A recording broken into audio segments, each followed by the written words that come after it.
दुनिया में हर इंसान की अहमियत है और हर एक इंसान की अपनी एक अलग सोच। इस दुनिया में हर इंसान दुनिया की सोच बदलने की ताकत रखता है। आज की हमारी युवा पीढ़ी और परिवार के बीच कई मुद्दों पर अलग अलग सोच है। हमारी आज की कहानी इसी सोच के एक पहलू को बयां करती है। आइए पढ़ते हैं। शिखा परिवार की लाडली बिटिया, या फिर यूं कहें कि परिवार की आन बान और जान। जब घर में होती तो ऐसा लगता मानो घर में आसमान टूट पड़ा हो। घर में इधर उधर धमा चौकड़ी करना और खूब सारी बातें करना उसके पसंदीदा कामों में से एक था। शिखा के दादाजी शिखा को बहुत प्यार करते थे, लेकिन आजकल उन्हें शिखा की एक चिंता और खाई जा रही थी, और वो थी शिखा की शादी की चिंता। बस दादाजी अब हर परिवार में शिखा का ससुराल ढूंढते, लेकिन शिखा को शादी नाम से ही इतनी चिढ़ थी कि शादी का नाम सुनते ही वो गुस्सा होकर मुंह फुलाकर दूसरे कमरे में बैठ जाती। खैर, थोड़ी देर में उसका गुस्सा खुद ब खुद उतर जाता और वो वापस अपनी धमा चौकड़ी में व्यस्त हो जाती। काफी खोजबीन के बाद भी शिखा के दादाजी को कोई ऐसा परिवार नजर नहीं आया जहां वे अपनी लाडली बिटिया की शादी कर सके। इसलिए उन्होंने अपने बचपन के दोस्त से इस बारे में राय लेने का निश्चय किया। बस फिर क्या था, वे अपने दोस्त राय बहादुर से मिलने बरेली की ओर निकल पड़े।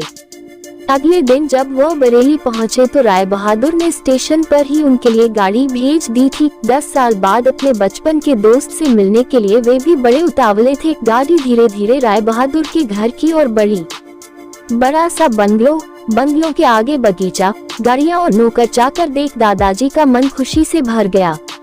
इन 10 सालों में राय बहादुर ने कितनी तरक्की कर ली है। नहीं तो 10 साल पहले राय बहादुर के पास था ही क्या। बस यही सब सोचते सोचते शिखा के दादाजी अपने दोस्त के बंगलो पहुंच ही गए। गाड़ी की हॉर्न की आवाज के साथ ही राय बहादुर घर के बाहर अपने दोस्त के स्वागत के लिए आ गए थे। अपने दोस्त को गले लगाकर वे दादाजी को अंदर ले गए। घर अंदर से भी काफी शानदार था। अपने दोस्त की संपन्नता को देख शिखा के दादाजी भी फूले नहीं समाये। चाय नाश्ता के बाद राय बहादुर ने उनके खास दोस्त से आने का कोई खास कारण पूछा। दादाजी ने पोती की शादी के लिए एक अच्छा सा परिवार ढूंढने की का काम सौंपते हुए बिटिया का फोटो राय बहादुर के हाथ में सौंप दिया। राय बहादुर भी अपने बेटे विक्रम के लिए एक सुयोग्य कन्या की तलाश में थे। तीखे नैन नक्श, चेहरे पर तेज और एक बार में ही किसी को पसंद आने वाली शिखा बिटिया को फोटो में देखकर ही उन्होंने शिखा को अपने घर की बहू बनाने का फैसला कर लिया। राय बहादुर इतना सोच ही रहे थे कि इतने में उनका बेटा विक्रम आ गया। विक्रम ने दादाजी के पैर छुए और हाल चाल पूछने के बाद ऑफिस की ओर निकल गया।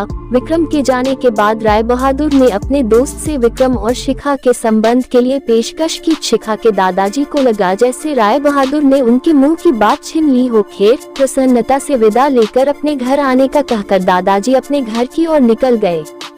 विक्रम को शिखा बहुत पसंद थी, लेकिन विक्रम की माँ विक्रम की शादी अपने से भी बड़े घर में करना चाहती थी। लेकिन विक्रम के मनाने पर वह मान गई और तय समय पर विराम और शिखा की शादी हो गई। ससुराल में शिखा के सास ससुर, विक्रम के बड़े भैया भाभी और शिखा की ही उम्र की एक ननंद थी रागिनी। अपनी सादगी और सबका अच्छे से ख्याल रखने के कारण शिखा ने घर में सबके दिलों में जगह बना ली। लेकिन अपनी तमाम कोशिशों के बावजूद अपनी सासू माँ का प्यार पाने में असफल रही। वह शिखा के हर काम में कुछ न कुछ गलती निकाल ही देती थी।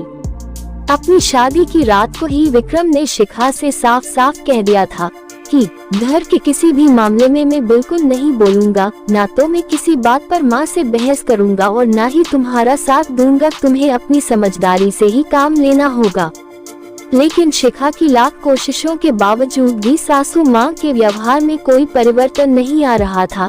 शिखा की नंद जरूर उसकी माँ से शिखा भाभी के प्रति इस तरह के व्यवहार पर उलझ जाती, लेकिन इससे भी केवल बात बढ़ने के अलावा कुछ नहीं होता। इसी तरह करीब 1 साल निकल गया। शिखा और विक्रम को जुड़वा बेटियां हुई। यह समय शिखा के लिए अग्नि परीक्षा का समय था। शिखा का दर्द शिखा के लिए आंसू बन गया था। ससुराल में शिखा को संभालने वाला कोई नहीं था और विक्रम और उनके पापा ने शिखा को अपने मायके भेजने के लिए पहले ही मना कर दिया था। एक दिन रागिनी कॉलेज से आई तो उसने सभी को कॉलेज के सालाना कार्यक्रम में आने के लिए कहा और यह भी कहा कि कॉलेज में उसकी भी 2 प्रस्तुतियां हैं, इसलिए आप सभी का चलना बहुत जरूरी है। खैर, ना चाहते हुए भी शिखा को अपनी दोनों जुड़वा बेटियों के साथ रागिनी के कॉलेज जाना पड़ा। कार्यक्रम की शुरुआत में गीत संगीत की कई प्रस्तुतियां हुई। उसके बाद मॉडलिंग राउंड शुरू हुआ। दर्शकों ने तालियों के साथ सभी का उत्साहवर्धन किया। मॉडलिंग में रागिनी ने भी हिस्सा लिया था। आखिरी राउंड में रागिनी के साथ 4 और लड़कियों को सिलेक्ट किया गया, जहां सभी से जज द्वारा एक एक सवाल पूछकर विजेता घोषित करना था। सवाल जवाब का दौर शुरू हुआ। इसी कड़ी में जज साहिबा ने रागिनी से सवाल पूछा, अगर घर में तुम्हारी माँ और भाभी में से किसी एक का साथ देना हो तो तुम किसका साथ दोगी? पूरे सदन में खामोशी छाई थी। सभी रागिनी के जवाब की प्रतीक्षा कर रहे थे। तभी रागिनी ने थोड़ा आगे बढ़कर कहा, अगर भाभी सही हो तो अपनी भाभी का। जज साहिबा ने आगे पूछा, क्यों? रागिनी ने जवाब दिया, क्योंकि मुझे भी कल किसी की भाभी बनना है। जवाब सुनते ही पूरे सदन में तालियां गूंज उठी। सभी रागिनी की सोच और उसके सटीक जवाब की प्रशंसा कर रहे थे। रागिनी को विजेता घोषित किया गया। पुरस्कार लेने से पहले रागिनी ने सभी से कुछ कहने के लिए माइक थामते हुए कहा, हर बेटी अपनी माँ से बहुत प्यार करती है और माँ भी अपनी बेटी के दिल के सबसे करीब होती है। इसी तरह हमारे घर की बहुएं भी तो किसी की बेटियां हैं। आज हम किसी की बेटियां हैं, कल से किसी की भाभियां और बहुएं बनेंगी। अगर कल से हमें कुछ डैक हुआ तो हमारी माँ को भी डैक होगा, और इसी तरह हमारे घर की बहू को डैक हुआ तो उनकी माँ को भी डैक पहुँचेगा। और इस दुनिया में किसी भी इंसान को किसी की भी माँ को डैक पहुँचाने का कोई हक नहीं है। इसीलिए हर सांस अपनी बहू को अपनी बेटी समझे तो आगे चलकर उनकी बेटी भी खुश रहेगी। रागिनी के इतना कहते ही पूरा सदन एक बार फिर तालियों की गदगदाहट से गूंज उठा। तालियों की गदगदाहट के बीच ही शिखा की सांस ने शिखा को गले से लगा लिया। कहानी अच्छी लगी हो तो लाइक करें, कमेंट करें, सब्सक्राइब करें।